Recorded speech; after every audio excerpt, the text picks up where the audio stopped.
Prezados senadores e prezadas senadoras, gostaria de agradecer à Comissão de Ciência e Tecnologia o convite e ao senador Elio José em particular. Eu faço parte de uma organização de proteção dos animais chamada Humane Society International, que trabalha para eliminar testes em animais desde 2012 no Brasil.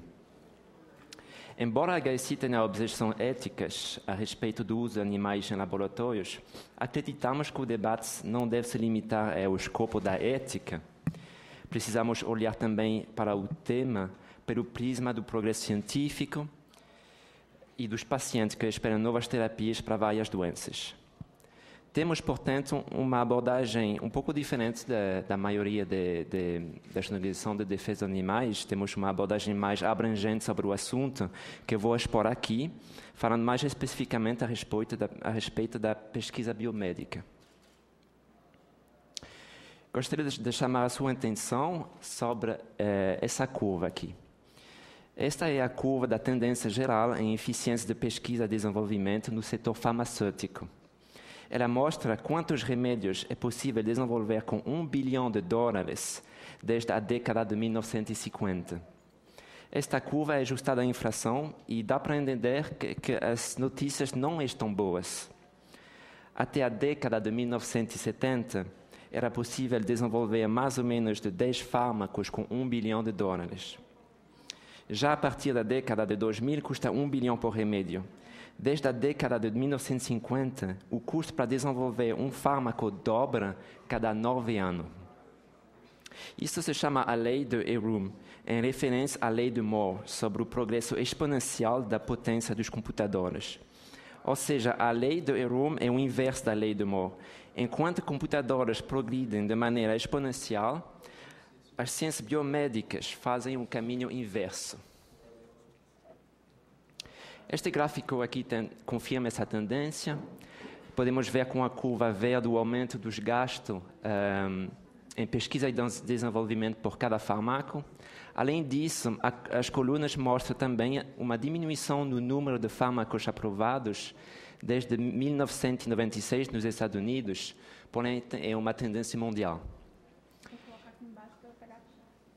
Cada vez menos fármacos são aprovados e cada vez mais caros, e são cada vez mais caros a desenvolver. Acredito que isso é uma tendência de grande importância para instituições de fomento à pesquisa biomédica no Brasil e no mundo. Esses dados têm uma grande importância para pacientes também, porque significa que é cada vez mais difícil descobrir novos remédios. Por exemplo, em 50 anos de pesquisa, somente 2 tratamentos para a asma foram descobertos. A asma afeta cerca de 300 milhões de pessoas no mundo, mata pelo menos 250 mil pessoas por ano e é a doença crônica mais comum entre as crianças. Com mais de 6 milhões de mortos por ano, os acidentes vasculares cerebrais são a segunda maior causa de morte no mundo, de acordo com a Organização Mundial da Saúde. Porém, entre mais de 1.000 medicamentos desenvolvidos em laboratórios, somente um é efetivo em pacientes. A situação é ainda pior para doenças mais raras, como doenças do neurônio motor, para as quais não existe tratamento nenhum. Um programa europeu do estudo de doenças neurodegenerativas apontou especificamente a fraqueza do modelo animal como uma das falhas da pesquisa nesse campo. De fato, um crescente número de cientistas aponta problemas com o modelo animal em vários outros campos. Cerca de 115 milhões de animais são usados em laboratórios a cada ano e 3/4 deles são utilizados na pesquisa biomédica. Porém, 92% dos remédios previamente testados em animais são ineficientes em humanos, uma percentagem altíssima, considerando-se o alto custo financeiro e ético desses testes. Essas considerações estão convencendo líderes de instituições de pesquisa e de fomento que é a hora de mudar de direção.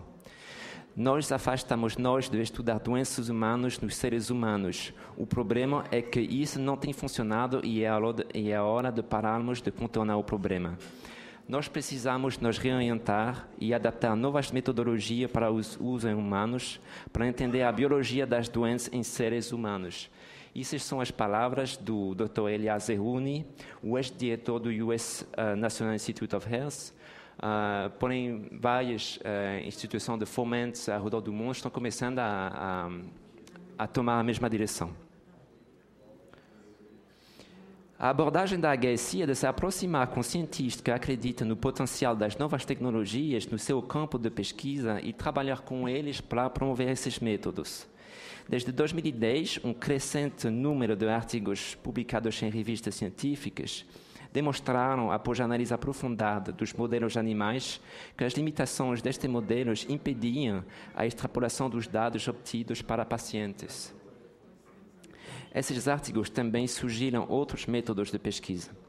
As doenças abordadas incluíam a asma, a esclerose múltipla, sepse, depressão, autismo, e todas apontaram os limites do modelo animal. A HSI trabalha junto com esses cientistas para divulgar mais amplamente esses trabalhos. Em resposta às limitações do modelo animal, instituições de fomento ao redor do mundo estão investindo montantes elevados em novas e promissoras técnicas in vitro ou computacionais.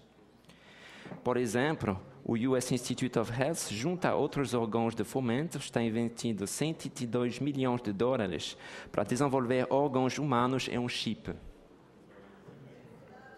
No seu programa de pesquisa Horizonte 2020, a União Europeia reservou 250 milhões de euros para métodos inovadores a fim de substituir testes de toxicologia em animais e desenvolver novas ferramentas para a pesquisa biomédica. Investimentos maciços são também necessários no Brasil. A Estratégia Nacional de Ciência e Tecnologia aponta o fomento ao desenvolvimento de métodos alternativos ao uso de animais de experimentação como uma prioridade para a indústria nacional produtora de fármacos.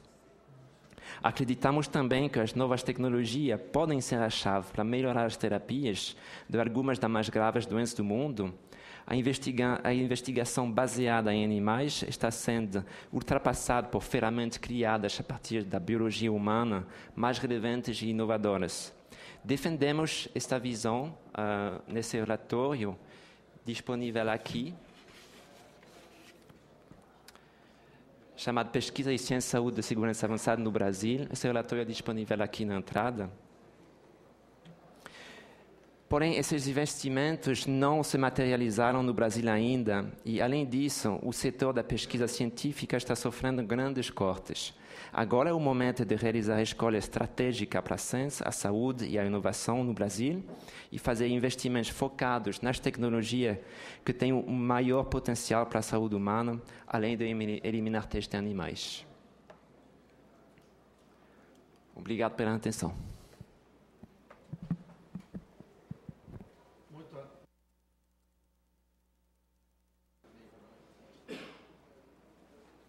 Oi, muito obrigado pela apresentação, inclusive até pela brevidade do tempo, muito objetiva a sua exposição. E eu quero dizer, viu, Helder, que realmente é com muita satisfação que a gente vê um jovem cientista igual você tão dedicado. Parabéns, viu? Vamos passar aqui agora para a CNPq, para o nosso querido Marcelo Morales, né? Ouvir a exposição do Marcelo, que é diretor de Ciências Agrárias e Biológicas e da Saúde do CNPq. A palavra, Marcelo, fica à vontade, você tem de 10 a 15 minutos. Tá? O Helder não atingiu nem 10 minutos, então você está com tempo para poder responder legal sobre algumas perguntas mais cabeludas. Fica à vontade, Marcelo, à vontade.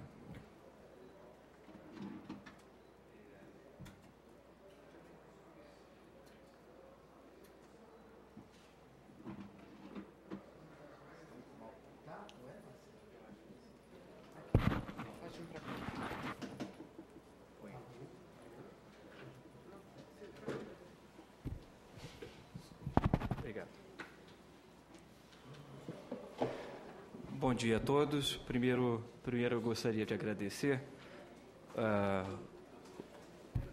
o Senado e os nobres senadores pelo convite. Eu gostaria de me apresentar, eu sou Marcelo Morales, sou professor da Universidade Federal do Rio de Janeiro, sou pesquisador na área de ciências biológicas, sou médico e trabalho com terapia com células-tronco. E vários resultados do nosso laboratório já estão sendo testados em seres humanos nesse momento. Inclusive, viu, Helder, a gente testou o primeiro paciente com asma há 4 semanas atrás, o primeiro paciente no Brasil que foi testado a partir dos resultados do nosso laboratório, o nosso grupo está fazendo, com pesquisa com asma de difícil controle, aqueles pacientes que não respondem à terapia normal, convencional, estão sendo tratados com células-tronco nesse momento. Tudo baseado em resultados científicos. E, nesse momento, há mais de um ano, eu fui convidado pela Presidente da República a ser diretor de Ciências Agrárias, Biológicas e da Saúde do CNPq e tenho atuado em várias áreas, inclusive na proteção dos animais utilizados em pesquisa científica, uma ação que eu tenho feito desde 2006, quando era presidente da Sociedade Brasileira de Biofísica. Bom, em relação à missão do CNPq, é fomentar ciência, tecnologia e inovação e atuar na formulação de suas políticas, contribuindo para o avanço das fronteiras do conhecimento, o desenvolvimento sustentável e a soberania nacional. Os fatos é que nós tivemos grandes avanços de ciência e tecnologia no Brasil nas últimas décadas. Isso graças ao investimento maciço que houve nos últimos 20 anos em ciência e tecnologia, e nós temos que alertar que nós não podemos ter descontinuidade em ciência e tecnologia. Descontinuidade em ciência e tecnologia significa atraso. Se nós não tivermos recursos, nós atrasamos 20 anos. Então, ter recursos para ciência e tecnologia de forma sustentável é uma coisa extremamente importante para o desenvolvimento científico e tecnológico da nação brasileira. Então, nos últimos anos, os grupos de pesquisa aumentaram significativamente nos últimos 20 anos no Brasil. Nós passamos a contribuir na América Latina com mais de 54% da produção científica de toda a América Latina e aproximadamente 2,4% da produção científica do mundo. Nós produzimos aproximadamente 14 mil doutores e mais de aproximadamente 40 mil mestres por ano. A quantidade de pessoas que estão nas universidades públicas em azul e privadas em vermelho aumentou significativamente nos últimos anos. E o orçamento da ciência e tecnologia tem aumentado. Espero que não diminua, que esse gráfico não caia, porque isso representaria que os jovens pesquisadores não receberão recursos. Isso é uma coisa bastante preocupante para o futuro da ciência no país. E nós avançamos significativamente em ciência e tecnologia. Então, o grande desafio é transformar a ciência e tecnologia como eixo estruturante do desenvolvimento brasileiro. Consolidar a liderança na economia do conhecimento natural, que é a nossa grande virtude, avançar em direção à economia do conhecimento, a transição para a economia de baixo carbono e sustentabilidade ambiental, e através da ciência, contribuir para a erradicação da pobreza e aprofundamento do processo de distribuição social e regional de renda. O futuro da ciência brasileira passa pela qualidade, o impacto e relevância, maior atenção aos grandes desafios nacionais, a internacionalização da ciência.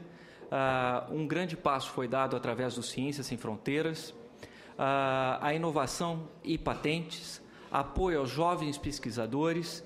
Nos últimos 4 anos, mais de 28 mil doutores foram contratados nas novas universidades federais e há uma grande preocupação do CNPq, do nosso presidente, em fomentar esses jovens pesquisadores. Caso contrário, eles vão ficar sem financiamento e essas novas universidades no interior do país virarão escolas e não universidades com o nome universidade, e universidade, como dizia Carlos Chagas, se faz pesquisa porque se ensina e se ensina porque se faz pesquisa. pessoal qualificado para inovação nas empresas, estimular o investimento em inovação pelas empresas e passa também, o futuro da ciência brasileira passa principalmente pela educação básica. O CNPq age em várias ações, através de parcerias com os estados, em vários projetos, por exemplo, o Pronex, que faz, em parceria com os estados, fomento à pesquisa, através de bolsa de formação de iniciação científica, mestrado e doutorado, editais universal que irriga todo o sistema de ciência e tecnologia do Brasil inteiro, com editais anuais, editais em parcerias com outros ministérios, e editais com os fundos setoriais, e aqui vale ressaltar que os fundos setoriais, o Fundo Nacional de Desenvolvimento Científico e Tecnológico, que era o lastro da ciência e tecnologia brasileira, que dependia em grande parte dos royalties do petróleo, foi totalmente dizimado. E nós, a ciência e tecnologia brasileira, está sem lastro. A partir do próximo ano, ou se recompõe o lastro da pesquisa científica brasileira, ou nós estaremos em uma situação bastante preocupante. Então, nós temos a engrenagem da ciência e tecnologia brasileira, ela passa por financiamento a pesquisadores individuais, a pesquisadores em grupo, através de projetos temáticos, Pronex, os INCTs, que são os Institutos Nacionais de Ciência e Tecnologia, que alberga pesquisadores do país inteiro, são mais de 120 institutos nacionais, e os fundos setoriais de fomento tecnológico. Então, o orçamento do CNPq é esse em vermelho aqui, tem aumentado, e isso é que nós empenhamos, em parceria com outros ministérios, por exemplo, o Ministério da Saúde, que, através do CNPq, aloca recursos para fazer chamada pública com os pesquisadores para fomentar a pesquisa na área da saúde. As chamadas públicas dos Institutos Nacionais de Ciência e Tecnologia, em 2014, acabou de sair, serão investidos mais de 640 milhões de reais para os Institutos Nacionais de Ciência e Tecnologia, com um investimento de 100 milhões do CNPq, do Fundo Nacional 100 milhões, da CAPES 100 milhões e das fundações de amparo à pesquisa dos estados 341,7 milhões de reais. Esses institutos estão sendo julgados pelo CNPq nesse momento, todos por pareceristas ad hoc fora do país, e esses institutos eles se destinam a resolver de forma temas científicos de abrangência nacional. Por exemplo, células-tronco, erradicação da pobreza e entre outros tópicos de relevância nacional. Parceiros da chamada pública do INCT, nós temos o CNPq, as fundações de amparo à pesquisa, os ministérios e a CAPES. Os fatos foram que nós tivemos avanços modestos em inovação quando eu estou fazendo a contrapartida em relação à ciência e tecnologia. Nós tivemos grande avanço na produção científica nacional, mas pouco avanço na inovação.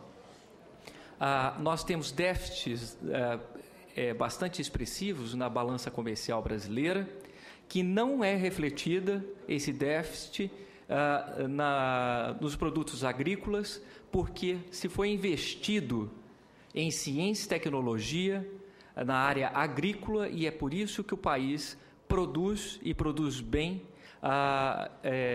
produtos e insumos agrícolas. O investimento em pesquisa, em azul é da área privada, em amarelo da área pública. Nos países desenvolvidos, a área privada investe mais do que a área pública. Aqui no Brasil é de 50%. O número de patentes, a gente está aqui na lanterna, tá? O número de patentes. Isso reflete a nossa conquista em inovação, que está muito aquém do esperado. Muitos dos nossos doutores estão na área pública, nas universidades, no setor público e não na indústria, no setor privado, aonde grande parte desses pesquisadores deveriam estar. Essa grande pizza aqui em verde são os pesquisadores, doutores, que estão principalmente nas universidades públicas. A nossa evolução em depósito de patentes tem aumentado, mas nós estamos bastante aquém daquilo que seria necessário para o grande salto de qualidade, o grande salto de sustentação do desenvolvimento da indústria brasileira. Nós estamos numa posição, enquanto nós somos 14º colocado em produção científica mundial, nós estamos na posição 64 ou 61, dependendo do ano, em inovação. Isso é bastante preocupante e nós temos que investir bastante em inovação. Nós já temos no Brasil exemplos de sucesso de como transformar conhecimento em riqueza. Um dos exemplos é a Universidade Federal do Rio de Janeiro, junto com a COP, através da Petrobras, o SEMPS, fazendo pesquisa. Nós somos líderes em pesquisa, em prospecção em águas profundas. Isso é investimento em ciência e tecnologia. Outro exemplo importante foi o investimento que nós fizemos em ciência e tecnologia através do ITA e também do investimento através da Embraer, que tem a sustentação de ciência e tecnologia para o desenvolvimento aeronáutico. Nós fizemos a decisão correta há anos atrás, formando o ITA e a Embraer e investindo na produção de aviões na área comercial, e que foi um passo importante e que nós sabemos a importância da nossa Embraer na produção de aviões para todo o mundo. Outro exemplo importante, investimento em ciência e tecnologia de sucesso, é a parceria das universidades junto com a Embrapa. A Embrapa deu sustentabilidade à produção nacional agrícola. É por isso que nós somos primeiro produtores em açúcar, suco de laranja, café, segundo em soja, carne bovina e frango, terceiro em milho e fruta. Isso não é só porque nós damos dinheiro para os agricultores, não. É porque tem muita ciência por trás disso. E a nossa produtividade depende da ciência e tecnologia por trás da nossa produção. Então, através do CNPq, nós temos a plataforma Carlos Chagas, que é a base de dados lançada pelo Conselho Nacional pelo CNPq, e todas as informações referentes aos pesquisadores estão nessa plataforma. São mais de 2 milhões de currículos cadastrados e invejados no mundo inteiro a nossa plataforma e o currículo Lattes, onde nós temos todas as informações dentro do CNPq. A plataforma Carlos Chagas, todo o sistema é eletrônico, o pesquisador submete seu projeto de pesquisa, os pareceristas ad hoc dão seu parecer, tudo de forma eletrônica. As formas de financiamento, através de chamadas públicas, encomendas, convênios, recursos de custeio, capital, bolsas no país e no exterior. Um outro dado importante que nós implementamos foi o Ciência Sem Fronteira, um programa importantíssimo que deu a oportunidade para alunos do país fazerem estágios no exterior. Nós demos suporte a mais de 100 mil estudantes para poder fazer estágio no exterior nos últimos 4 anos. Com o Ministério da Saúde, nós temos parceria em 2014 com chamadas públicas em várias áreas: distúrbios neuropsicológicos, doenças crônicas degenerativas, doenças respiratórias, doenças renais, doenças raras, num montante de 54,2 milhões de reais vindos do Ministério da Saúde em chamadas públicas através do CNPq. A demanda dos pesquisadores nessa chamada pública foi de aproximadamente R$500 bilhão, só que nós não conseguimos atender todos esses pesquisadores, apenas 10% com os recursos que vieram do Ministério da Saúde. Eu gostaria de ressaltar que o desenvolvimento de um medicamento ele passa do descobrimento de uma nova molécula, e isso tem que ter ciência e tecnologia por trás disso, tem que ter testes in vitro, passa por testes em animais, obrigatoriamente em teste com animais, e esses testes hoje no país são protegidos, os animais são protegidos através da Lei 11.794 de 2008, que foi implementada por essa casa, que hoje protege os animais utilizados em pesquisa em todo o território nacional. Através do CNPq, nós lançamos a Rede Nacional de Métodos Alternativos. É uma rede que aglomera pesquisadores que fazem pesquisa com métodos alternativos no país, e nós fomentamos esses pesquisadores, porque nós entendemos que não só temos que proteger os animais, e sim utilizar os animais de forma ética, mas também fomentar a pesquisa com métodos alternativos para que no futuro, paulatinamente, a redução de animais seja conseguida. Nós temos acordos com a Anvisa, parcerias com a Anvisa de aproximadamente R$2 milhões, e nossa atuação tem sido feita através da inclusão da área de animais de laboratório, contato com empresas que produzem animais, para que a gente tenha uma produção ética, de qualidade, de alta qualidade, para que dê sustentabilidade à ciência nacional.